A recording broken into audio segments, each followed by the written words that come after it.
This is spring vegetable chicken soup. I've got my big old soup pot getting nice and hot. I'm going to quick, tender, crisp saute some spring leeks and some thin asparagus. And we're gonna season that with salt and pepper to get the ball rolling in there. Now, what I've already done on the stovetop is toast two things. I toasted some nuts, a combo of cashews and pine nuts. I also toasted the pasta for this dish. The pasta is rice-shaped pasta called orzo. I've toasted up the orzo until it's deep, deep brown. Now it looks like a brown grain, doesn't it? It's just orzo. You let it get nice and nutty. It makes it more fragrant, and it really makes it stand up in the soup and get a little attention rather than just some, buttery egg noodles. You can use any pasta in the soup you like, or you can substitute some diced potato if you prefer. Now, once we get this cooked out a little bit, we're going to grate in some garlic here, but if you're making the pesto, you don't need to because I put a little garlic in that. We're going to add, where's our peas? Where are you, peas? Oh, there you are, you were hiding. We're gonna add in some fresh shelled peas, some white wine. I know, it's so easy. And immediately we're just gonna put in our chicken bone broth or chicken stock. And then we're gonna bring this up to a quick boil.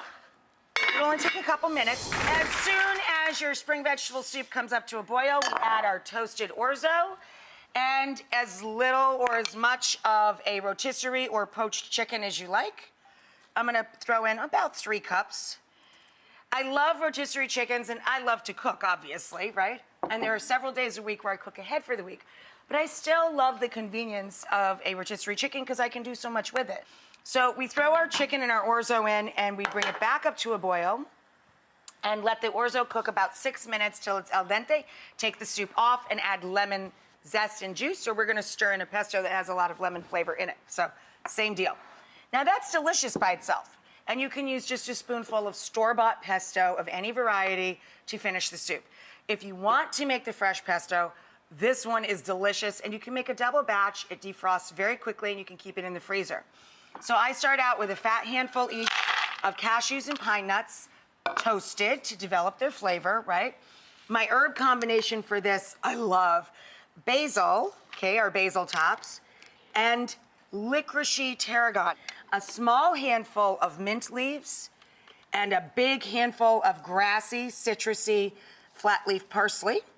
Now, if I were making traditional basil pesto, or a pesto that I really wanted to be super vibrant, here we're stirring it into hot soup.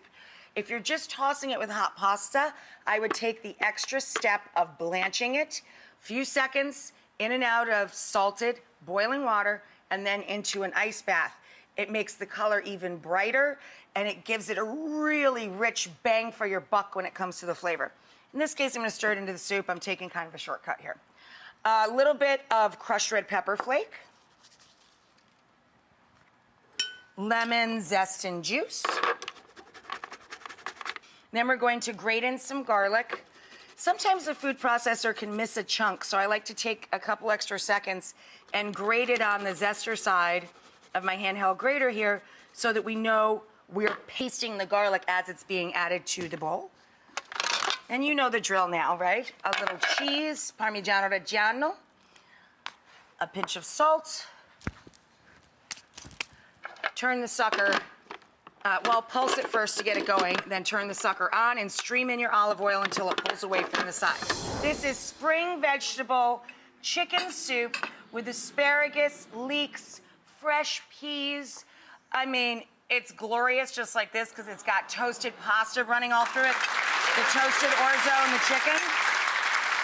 But what makes this really special is we add that mixed herb cashew pesto to the soup and stir that in at the table, and I'm telling you, you will pass out, but not from a cold.